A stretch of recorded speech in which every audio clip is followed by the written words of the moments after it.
Assalamualaikum warahmatullahi wabarakatuh. Alhamdulillah rabbil alamin wa bihi nasta'in wa ala umuri dunya waddin. Asyhadu an la ilaha illallah wahdahu la syarika lah wa asyhadu anna Muhammadan abduhu wa rasuluh. Allahumma salli wa sallim wa barik ala sayyidina Muhammad wa ala alihi wa sahbihi rasulillahi ajmain, amma ba'd.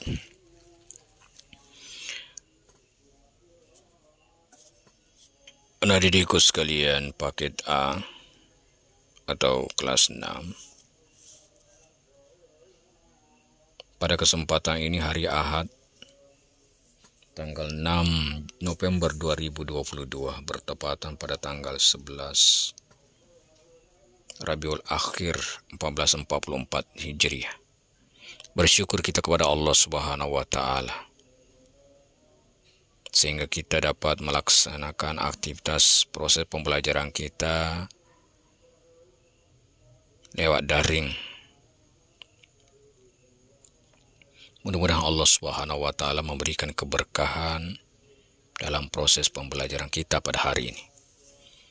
Kemudian salawat dan taslim salam kembali kita kirimkan, salawat dan taslim kepada Nabi kita, Nabi besar Muhammad sallallahu alaihi wasallam. Allahumma shalli ala sayyidina Muhammad wa ala ali sayyidina Muhammad. Anak diriku sekalian yang Bapak sayang, Bapak banggakan, pada pertemuan kita kali ini Bapak akan memberikan kisih-kisih atau gambaran-gambaran soal ujian nantinya pada semester ganjil. Bapak mengulang-ulang kembali pelajaran-pelajaran yang telah Bapak ajarkan pada pertemuan-pertemuan terdahulunya. Kisi-kisi yang pertama tentang masalah beriman kepada hari akhir. Beriman kepada akhir adalah merupakan rukun iman yang kelima. Kita yakin percaya terhadap hari akhir atau hari kiamat. Ketika kita percaya tentang hari akhir, maka kita akan berlomba-lomba untuk beramal ibadah. Karena Allah, semuanya semata-mata karena lillahi ta'ala. Orang yang beramal dengan banyak, dengan ikhlas, maka dia akan nanti menerima catatan amalnya di akhirat di sebelah kanannya. Dan inilah orang-orang yang beruntung. Berbeda orang-orang yang celaka, orang yang merugi, maka dia menerima amalnya itu lewat tangan kirinya. Itu yang perlu dipahami tentang masalah hari akhir. Keyakinan kita, kepercayaan kita tentang masalah hari kemudian atau hari kiamat. Kemudian tentang masalah Al-Quran. Dalam Al-Quran ada dinamakan nama-nama baik Allah atau Asmaul Husna. Berapa nama baik Allah? Semuanya ada 99. Ada nama Allah, sifat dari Allah, seperti As-Samad. Ya, As-Samad.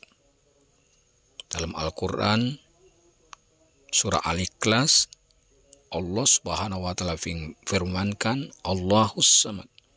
Artinya Allah tempat kita bergantung, tempat kita memohon. Ya. Setelah kita yakini bahwa tempat kita bergantung hanya kepada Allah, kita tidak ada menduakan Allah.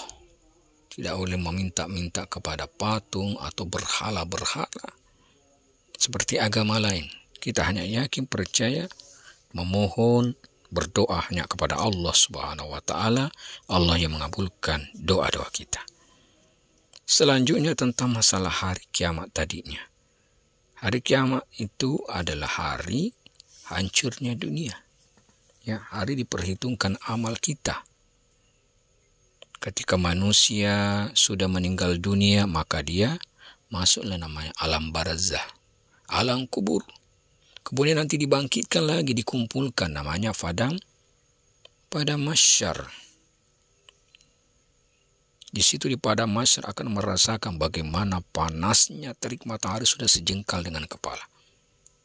Bagi orang yang beriman kepada hari kiamat yang tadinya berlomba-lomba dengan beramal, maka dia merasakan tenang-tenang saja. Berbeda yang amalnya buruk, banyak kejahatannya, yang tadinya berbuat yang tidak benar, melaksanakan larangan Allah, maka dia merasakan panas, bahkan hancur badannya. Ya, hangus badannya. Itu nanti di padang mahsyar. Selanjutnya, kisi-kisi berikutnya Bapak sampaikan adalah tentang masalah mensyukur nikmat Allah. Ada rezeki yang diberikan Allah, sebaiknya kita syukuri. Ada diberikan musibah oleh Allah, kita bersabar, ya. Kita belajar pada hari ini, kita bersyukur kepada Allah Subhanahu wa taala. Dengan adanya ilmu yang disampaikan oleh guru-guru kita, kita mengetahui, memahami dan belajar bagaimana mengamalkannya. Dan insya Allah kita mendapatkan kemuliaan. Allah kekalkan kita nanti di surganya Allah Subhanahu wa taala. Karena ciri-ciri orang yang meneladani sifat Allah al-baqa, Allah yang maha kekal, maka orang yang beramal soleh dia akan kekal nanti. Kekalnya di surganya Allah Subhanahu wa taala.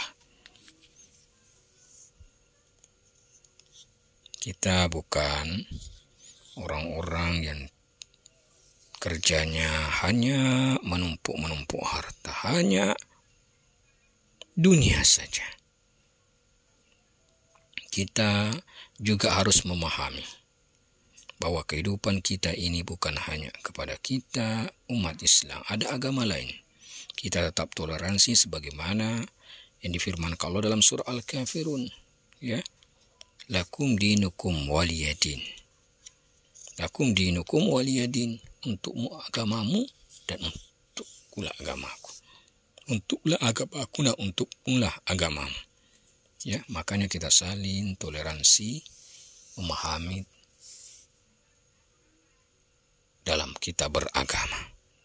Selanjutnya yang terakhir, anak didikku sekalian, yang Bapak perlu sampaikan dalam kisi-kisi gambaran soal nanti dalam semester ganjil adalah memahami tentang masalah ibadah-ibadah yang kita kerjakan di bulan suci Ramadan. Di dalam bulan suci Ramadan ada namanya sholat tarawih, ya, ada tadarus Al-Quran, ada itikaf,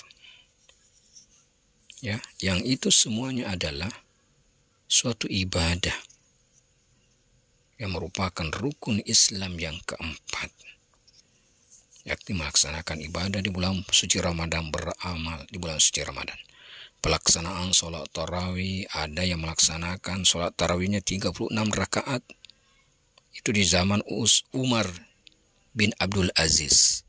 Ada yang 11 rakaat yang diriwayatkan oleh istri Rasulullah Aisyah. Yang walaupun itu sebenarnya bukan salat tarawih pada waktu itu, karena Rasulullah meninggalkan di masjid pada selesai 11 rakaat karena dikhawatirkan menjadi wajib. Rasulullah kembali menyambung daripada pelaksanaan sholatnya. Kemudian ada 20 rakaat ini yang banyak yang kita ikuti, sama juga seperti Bapak yang bermazhab Imam Syafi'i. Rata-rata kita itu pelaksanaan sholat tarawih 20 rakaat dan diakhiri 3 witir. Itu pelaksanaannya dilaksanakan oleh Sayyidina Umar bin Khattab.